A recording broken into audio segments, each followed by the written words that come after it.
ये ध्यान सूत्र है, meditation is very simple like peeling an onion, but here onion is your ego. सूत्र कहता है कि ध्यान बहुत सरल है, प्याज के छीलने जैसा, लेकिन यहाँ पर जो प्याज है वो तुम्हारा अहम है, तुम्हारा ईगो है।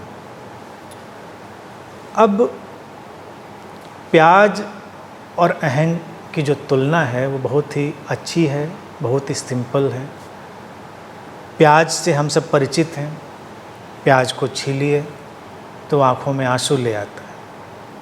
प्याज का रिएक्शन ही आँखों से ऐसा होता है कि आँखों से आंसू बहने लगते हैं। और अहंकार भी ऐसा है, ईगो भी ऐसा है कि जब उसकी परतें उतारते हैं तब भी व्यक्ति बहुत रोता है, उसको बहुत परेशानी होती है।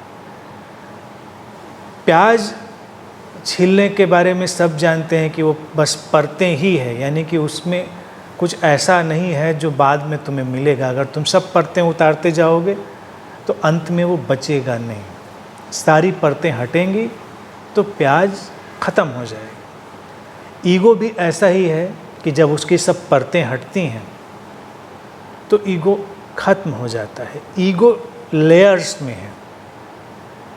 अब ये लेयर्स अनेक अनेक तरह की व्यक्ति के भीतर जमा होती हैं। अनेक तरह के विचार हैं, वो एक किस्म की परत बन जाते हैं। अच्छे विचार, बुरे विचार, सद्विचार, असद्विचार, शुभ विचार, अशुभ विचार, तमाम लंबी श्रृंखला। और सूत्र कहता है कि हमको बस परतों को हटाना है, प्याज को छीलना है। तो हम बिना किसी पूर्वाग्रह के विचारों की परतें हटाना शुरू करते हैं, तो विचारों की भी तमाम बारीक परतें हटेंगी, परेशानी होगी, कई बार उनसे जो लगाव होगा वो दिक्कत खड़ी करेगा। फिर इसी तरह से व्यक्ति की मान्यताओं की परतें हैं, उसकी धारणाओं की परतें हैं, ज्ञान अज्ञान की परतें हैं। व्यक्ति का जो ईगो है बेसिकली वो एक कलेक्शन है, परत दर परत, परत दर परत, एक संग्रह। सारे संग्रह का हट जाना और फिर उस खालीपन में प्रवेश करना, उस शून्यता में प्रवेश करना, वही ध्यान है। इसीलिए सूत्र कहता है बहुत सरल है, प्याज छीलने जैसा। लेकिन जैसे कि प्याज को भी छीलना इतना आसान नहीं है, आपकी प्रैक्टिस चाहिए। नहीं तो कुछ लोग बस उसको सामने रखते हैं, आँखों में आंसू आते हैं और वो हट जाते हैं।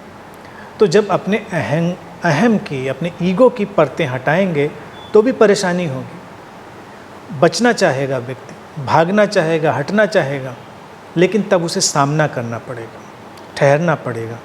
और ठहर कर पूरी शांति से, पूरे इत्मीनान से वो अपने संग्रह को हटाता जाएगा, तो उसका व्यक्तित्व, जो ओरिजिनल उसकी पर्सनैलिटी है, वो प्रकट होगी।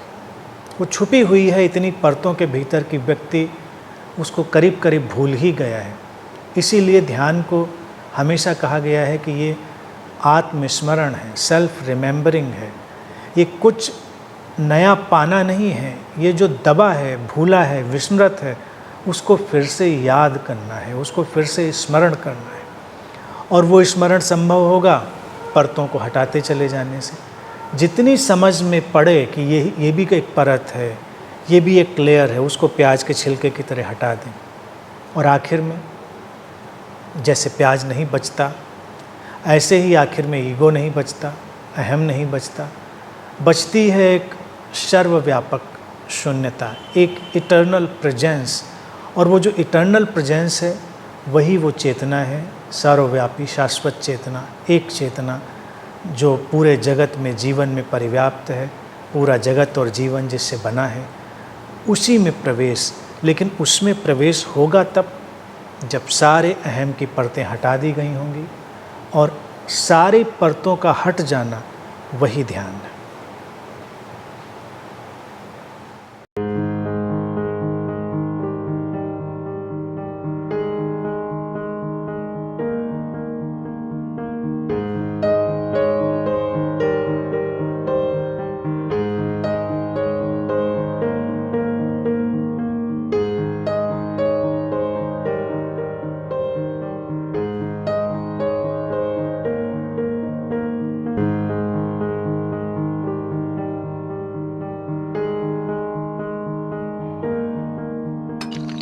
है।